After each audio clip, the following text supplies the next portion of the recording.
Imagine sending a short animated video to Nickelodeon and having them greenlight it into a full series just a few moments later. Well, that sounds crazy, but that is exactly what happened to producers Gary DeRafael and Steve Borst. This story, however, would be short-lived as the show was cancelled less than 2 years after that, and this is the story behind it.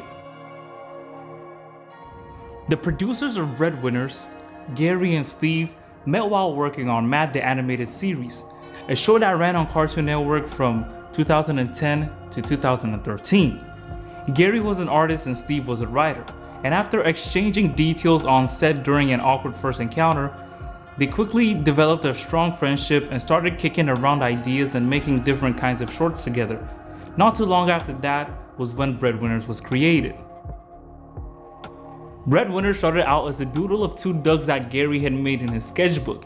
After showing it to Steve, he was pretty happy with how it turned out and decided to flesh them out and proceeded to give them names, personalities, and all sorts of behavior traits. So boom, Breadwinners was born. And once they were done with all that, they decided to put it up for a show at the Midsummer Night Toons, which was an annual event happening that summer that showcased shorts and cartoons from people to a bigger audience. This was also around the time that they decided to put the short on YouTube for the whole world to see, a decision that would prove later to be one of the best they ever made in their lives. After network executives had seen how detailed the 4.5-minute Breadwinner short was, they commissioned Gary and Steve to make 20 episodes each, with each episode containing 2 11-minute story arcs. Before then, Gary had spent some time building up a good relationship with the network, to the point where he was acting as a director for the cartoon Pam and Sid's Porta Potty. You probably never heard of it, I know. So after they got the call from Nickelodeon, they both got to work building a story around Breadwinners and ensuring that everything would match up with the main show. This included so many new and original ideas they were going to implement into the show, like using a score to produce it. These ideas were what set it apart from the catalog of existing Nickelodeon shows and what made Nickelodeon put so much faith into them. And it seemed to be working. Throughout the beginning of the first season, everything seemed to be running fairly well. So well, in fact, that they already had the second season underway in production and Nickelodeon was giving them all the support they needed. But most importantly, they were enjoying the process of producing a cartoon, and that's what matters the most. Psych. Fast forward to the 18th of April 2016, and the third season was released.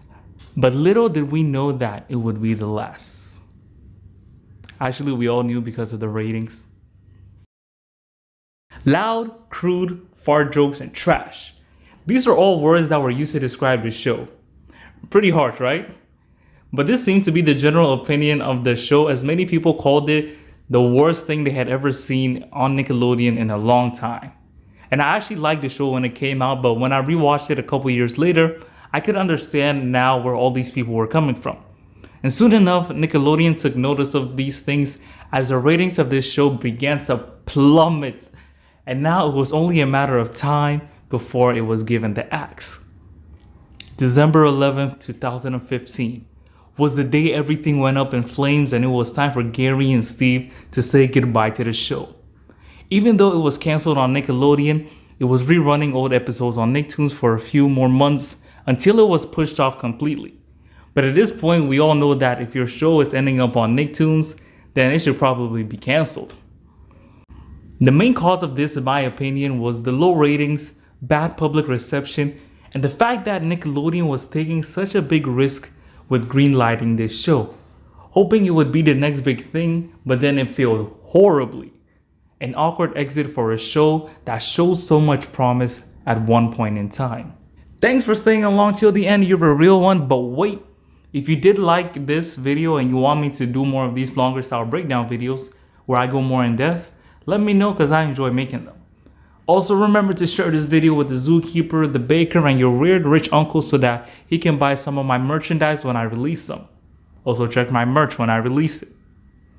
I'll see you guys later. Tune out.